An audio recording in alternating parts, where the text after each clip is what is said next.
12:35 p.m. I speak to Baron Lemke, the director of Mar-a-Lago Club. As you might remember, Mar-a-Lago was once my private home, and I restored it and turned it into a breathtaking private club. Anything that beautiful should be shared, and it has been an immense success.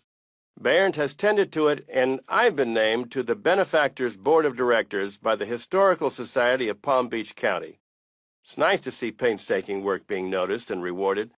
We discuss the upcoming season and the latest improvements to the grounds. 12:45 p.m.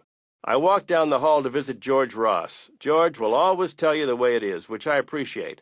His thoughts are sharp and insightful, and we have a longish conversation of perhaps 3 minutes. I'm thinking about putting him on The Apprentice. 12:50 p.m. Back in my office, I take a call from Hugh Grant. I had a brief role, as myself, in his movie with Sandra Bullock, 2 weeks' notice. Hugh's an avid golfer, and my course in Westchester is at his disposal whenever he's in New York. He's a nice guy on top of being a gifted actor. In fact, I'm glad he lives in another country. He's got too much on the ball to have around all the time. 1 p.m. Norma comes in to go over the invitations to parties and openings and for speeches. I don't have much time available. I decide on a party at Le Cirque. 1:30 p.m. I put in a call to Trump National Golf Club in Los Angeles. This course is on the Pacific Ocean and has the potential to be better than Pebble Beach. Spectacular will be an understatement. It's a gem, and we're working hard on it. All is going well, but every detail is important, and there are a lot of them to take care of. 2:30 p.m. I make a call to an expert on trees. I saw some beautiful ones and would like to have them on my golf course in Bedminster, New Jersey. I ask a few questions and find out a lot. When I want to know something, I go for it, and only on rare occasions will I take a second-hand opinion. This tactic has served me well over the years. There's nothing wrong with knowledge, whether it's about trees or sinks. 3 p.m. Alan Weisselberg, my CFO, comes in for a meeting. He's been with me for 30 years and keeps a handle on everything, which is not an easy job. He runs things beautifully. His team is tight and fast, and so are our meetings. 3:30 p.m. I return the 14 calls that came in during the meeting, which include those from lawyers, publishers, reporters, and friends. The only thing worse than having so many calls is not having any calls, so I'm not complaining. I take a call from the concrete contractors who have completely screwed up and are trying to tell me they haven't screwed up. Everything they've done is a mess. So instead of having the nice conversation they expected, I tell it to them the way it is, that they've made a mess of everything and they'd better get it right. The amazing thing is they act like they know what they're doing. When people hear me yelling, believe me, there's a reason why. 4:30 p.m. I go to the conference room for a photo session with Platon, a young and very accomplished photographer. The photos are for Forbes magazine. He is fast and efficient and very much like Richard Avedon was when I did a shoot with him last year. I look forward to seeing the prints. 5 p.m. I return the 7 calls received during the shoot, including one to my sister, Marianne. She's still a judge and as wise as ever, and she has just returned from a trip to Rome. 5:30 p.m. Norma comes in to go over more invitations and media requests, and I read a few letters. There's one from a 9-year-old boy in Minnesota who has a business proposal for me. After describing his business idea, he makes me a very tempting offer. And what's in it for you, Mr. Trump? A chance for you to make millions just by becoming my partner. He also adds that I can call him any time as long as it's before 9 p.m. I'll keep that in mind. 6 p.m. I decide to return to my apartment upstairs, where I make more calls until 7:30 or so. At 8 p.m., Melania and I meet Joy and Regis at Jean-Georges Restaurant for a perfect meal. Tuesday, 8:30 a.m. I arrive at the office. I read between 5 and 7 newspapers every morning before I get into the office. One thing I enjoy doing is clipping articles of interest, whether they're about me or not. Then I either save or distribute them. I also receive between 10 and 12 magazines a day, which I review in my apartment at the end of the day. Keeping up on things worldwide is of great importance if one is to keep the big picture in mind. Yes, I'm a New Yorker, but there's a big world out there, and I try to stay informed about it. If you see the entire planet as an emerging market, which it is, you'll discover that you've got a lot of homework to do every day. It's not an indulgence, but an absolute necessity. So I spend the next 15 minutes of relative quiet assessing world developments. Call it multitasking, call it whatever you will. It works, and it focuses me for the day ahead. 8:45 a.m. I take a call from the guy trying to jack up the prices on the fixtures for a new building. Doesn't he know I know the market prices for everything I'm doing? These jerks think I don't do my homework. That's what it boils down to. Which means they're all in for a big surprise, and if I have to yell to get my point across, that's what I do. 9 a.m. I asked Rona to call Bob Wright, the chairman and CEO of NBC. In addition to being a great admirer of his business acumen, I am friends with Bob and his wonderful wife, Suzanne. We've done some deals together, and in the 17 years since he went from General Electric to NBC, the network has seen enormous improvements in quality control, as well as growth in the right directions. Bob takes my call, and we chat about a lot of things. Have you ever noticed that some people have a knack for enlightened conversation? Bob is one of those people. He's never been boring for 1 second of his life. I'm glad he takes the time to talk to me, and considering his schedule, it's a good sign that maybe I don't bore him either. Norma comes in to remind me that I have a Police Athletic League Board of Directors meeting next week. I am active with the Police Athletic League and have been for many years. They do a great job in New York and benefit many people and neighborhoods. 9:15 a.m. I take a call from Alphonse Schmidt, who is someone I hold in very high esteem, not because he's a great golfer and businessman, but because he's a remarkable person. Those who know him will agree with me. We'll meet on Friday for a round of golf at Trump National Golf Club in Briarcliff Manor. It's a high for me to play on the course with someone like Alphonse. We'll be joined by former President Bill Clinton as well, who is a member. He lives nearby and likes the course, and we welcome him at any time. He's managed to become a good golfer, and considering the schedule he had for so many years, that's saying something. If he keeps up this rate of improvement, he'll get really good very fast. Joining us will also be David Granger, the editor-in-chief of Esquire, a dapper guy, on and off the golf course. It's a rare occasion that I take an afternoon off, but considering the company I'll be in, it will be worth it. 9:45 a.m. Ivanka, my beautiful daughter, calls to tell me about her most recent trip. She's on holiday and is taking off for somewhere else tomorrow. Keeping track of her isn't easy, but she's good about keeping me informed, and I'm happy she's enjoying herself. I'm a lucky guy with a daughter like this. 10 a.m. I have a board meeting in the conference room with Mark Brown and Bob Pickus from my Atlantic City team. John Burke and Scott Butera join us. We have these meetings every 3 months to iron out any problems, to go over numbers, and to keep an eye on the future.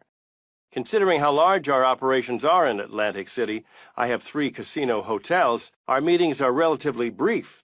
They rarely last more than 2 hours. My team knows the value of time and exactly how not to waste it.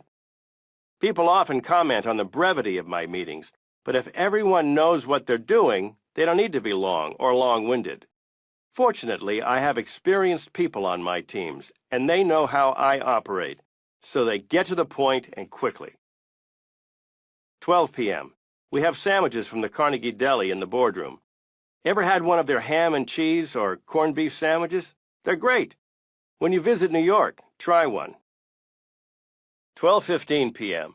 I'm not antisocial, but to me, 15 minutes is a very long lunch.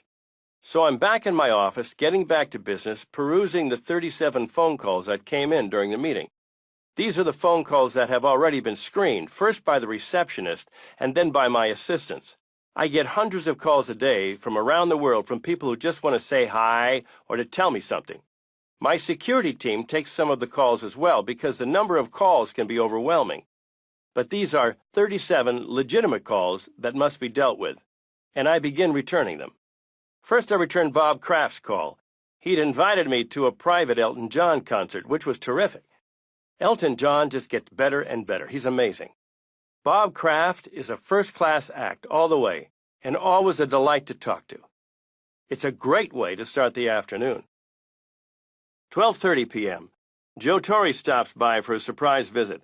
He's the manager of the New York Yankees, and always a welcome guest. He takes the time to sign autographs on his way in and on his way out. A real champ. 12:45 p.m. I return Rudy Giuliani's call. He was a great mayor, and he saw New York City through some difficult times. In addition to my respect for him professionally, we are also friends and we keep in touch. I will always wish him the best, and his wife Judy is tops. 1 p.m. The TV team for the National Geographic Channel are here for an interview. They've done great work, and I decide we should go up to my apartment for the interview. I don't often do that, but they are pros, and it goes very well. For the most part, I get along very well with media people. I respect them and the jobs they do, and they usually respect me and my time limits. It works both ways, and it's a rare occasion when we clash. 1:45 p.m. I take a call from Mohammed Al-Fayed, the owner of Harrods in Knightsbridge, London, and the Ritz in Paris. He's one of a kind, a gentleman all the way, and I always make a point of visiting him when I'm in London. He's remained a kind and loyal person despite the tragedies in his life, and I'm honored when he calls. 2 p.m. I call my brother Robert. He's a great guy, and a good brother to have. We keep in close contact, and I consider myself lucky to have the brother and sisters that I've got. Melania calls to remind me that we are going to see Chicago on Broadway tonight. I've seen it before, but Melanie Griffith is currently starring in it, and we want to see her. I already know she'll be terrific. She's a natural.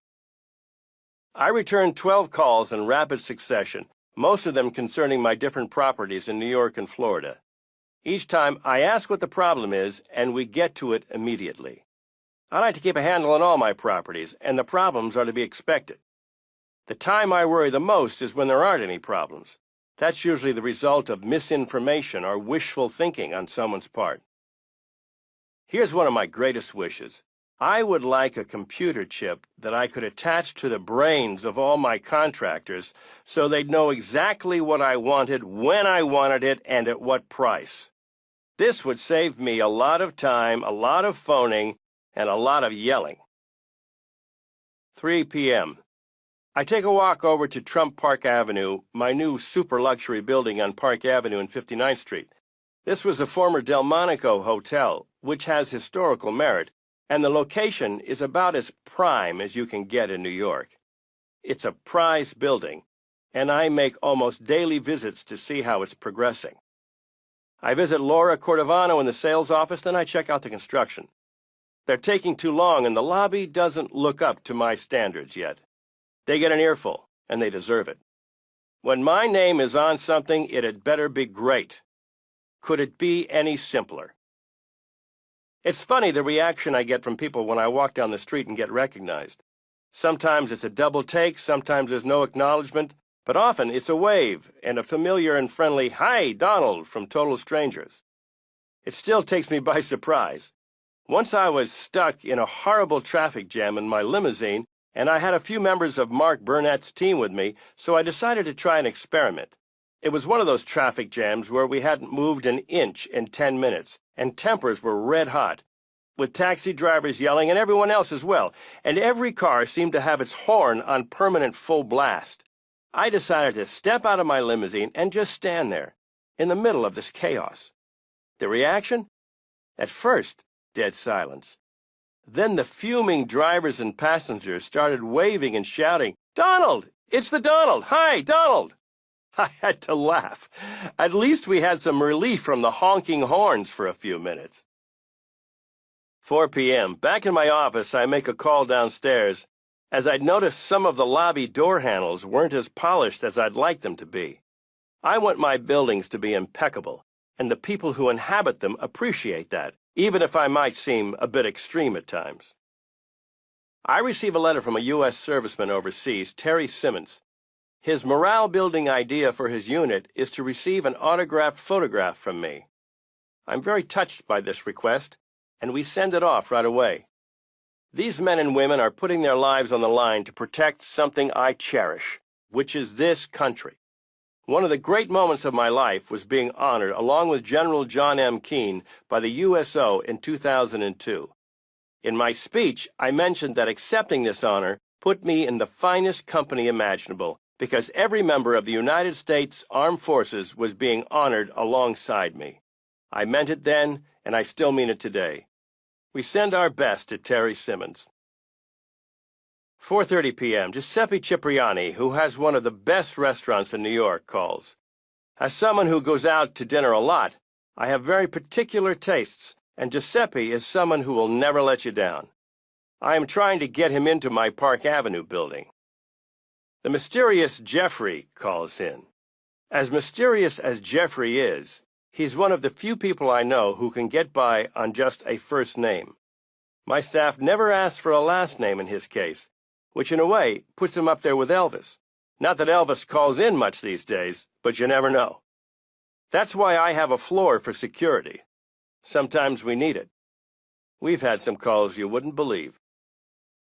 Norma comes in to tell me she's had it with the Apprentice TV crew looking like ragamuffins, and if they show up tomorrow in their usual gear, she's going to send them back to their hotel to dress properly for a change. She means business, and I know it, so I try to explain that they're from California and working on a TV show set, not in our corporate office. But she'll have none of it. I think they're in for it, and I don't envy them. I call Vinny Stelio, a longtime employee whose wife has just had a baby boy. Vinny could have been a movie star with his looks and swagger, but fortunately he works for us. He also could have written his own scripts, but he's busy enough as it is. 5 p.m. I call Arnold Schwarzenegger to congratulate him on his recent decision to run for governor of California. I've also received several media calls asking me for my opinion on his decision. I've always liked Arnold, and I think he'll make a great governor, not just because I like him, but because he's got the smarts and energy to run a state like California. I read an article by a journalist who spent a day with me a few months ago. I remember him saying that he felt one day wouldn't be sufficient, and I remember telling him that most people felt that one day with me was enough. At the end of the article, he admits I was right, that one day with me was enough. He was completely exhausted. It's funny because to me it seemed like a more relaxing and low-key day than I usually have, and I was certainly on my best behavior. Anyway, it's nice to be right. 5:30 p.m. Norma comes in to review media requests, charity requests, and invitations. Since September 11th, requests for charity have increased sharply, and we do what we can. We comment on how we receive a consistently high number of letters from Canada. One letter is from two ladies in Saskatchewan who have invited me to have a cup of coffee with them at their local coffee house, which has 2 tables. If I decide to accept, they will do their best to reserve a table for me. Due to my schedule, I have to decline, but their offer is genuine and kind. And if I had the time, I'd go. Sometimes I answer media requests myself when I have time. Once I called a guy named Phil Grandy in Florida. He has a small radio program, Stock Trading and Money Talk, and he had faxed me an interview request. I picked up the phone and called him myself. When he asked who was calling, I said Donald Trump, and he said, "Yeah, and I'm J.P. Morgan." It took some convincing on my part, but he finally believed me, and we chatted for some time.